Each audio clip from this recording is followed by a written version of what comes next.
The economics of exploitation, aviation's YouTube problem.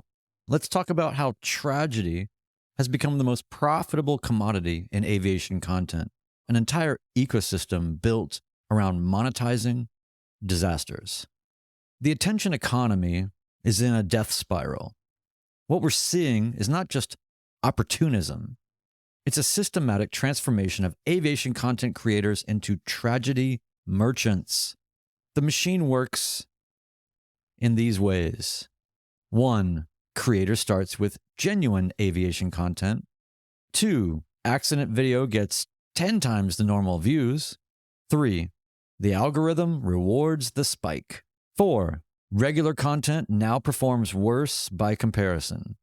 5. Creator needs another hit. 6. Repeat until channel becomes accident dependent. Sound familiar? It should.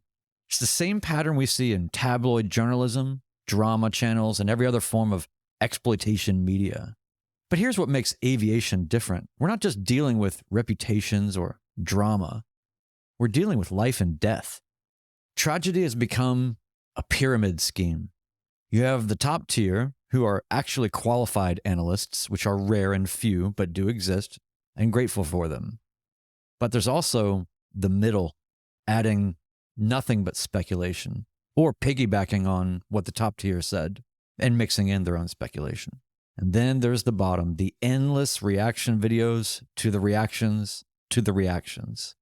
Each level dilutes the truth further while amplifying the hysteria. This isn't just about ridiculous, tasteless thumbnails anymore. We're watching the creation of these perverse incentives. Some creators have built entire production pipelines around tragedy. They're not just exploiting accidents, they're banking on them.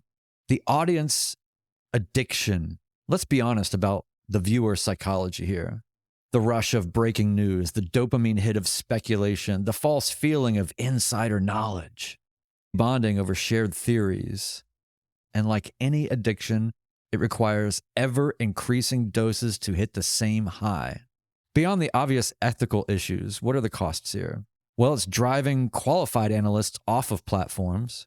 It's drowning out educational content, which might prevent a lot of these accidents. It's creating pressure to speculate because people can't wait. People are building an audience appetite for sensationalism, whether they realize it or not, and making actual safety discussions more difficult.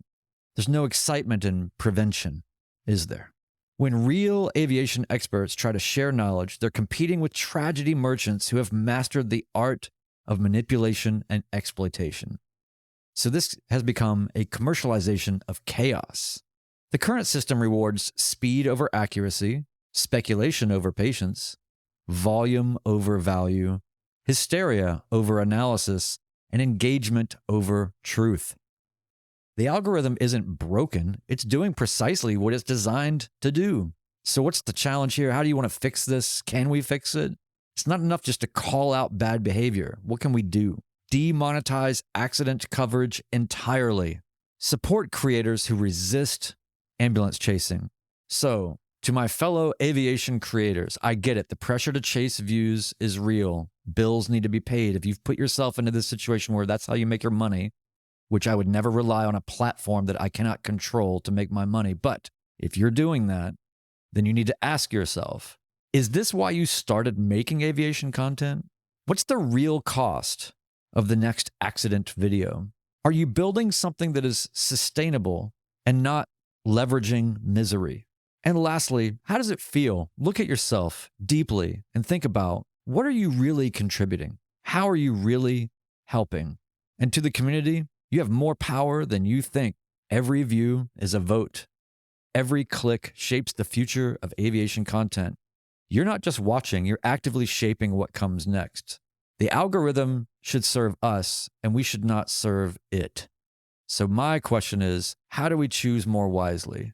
How do we make better, more healthy, more sustainable content that actually prevents accidents? And how do we start calling out people that are just exploiting accidents for views? You know who you are.